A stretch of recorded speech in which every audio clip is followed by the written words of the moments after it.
أعوذ بالله من الشيطان الرجيم.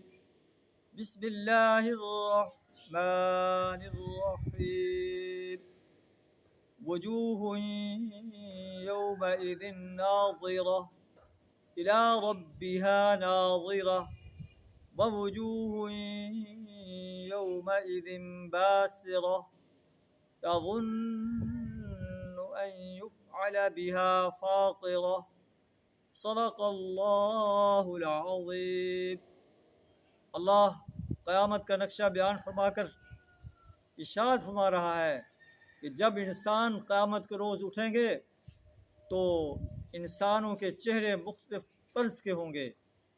وجوہ یومئذ ناظرہ، کچھ چہرے تر و تازہ ہوں گے جو ایمان اور عمل صالح سے اپنے آپ کو آراستہ کرتے رہے. انہوں نے اللہ کی وحدانیت کا اقرار کیا، پیارے رسول صلی اللہ علیہ وسلم کی رسالت کا اقرار کیا، یوم حساب پر پختہ یقین رکھا اور اس کے لیے تیاری کرتے رہے. ان کے چہرے تر و تازہ ہوں گے. الی ربہا ناظرہ، اپنے رب کی طرف دیکھ رہے ہوں گے. اور جو کفر، شرک اور منافقت کے اندر مبتلا رہے، سرکش اور باغی بن کر رہے، اللہ کی زمین پر اللہ کو چھوڑ کر اوروں کی پرستش، اوروں کی بندگی اور غلامی اختیار کرتے رہے، اوروں کی حاکمیت کو تسلیم کرتے رہے، اوروں کی حاکمیت کو قائم کرنے کے لیے ان کو دست و بازو بنتے رہے، اللہ کے سوا کسی اور کو پکارتے رہے، کسی اور سے دعائیں مانگتے رہے.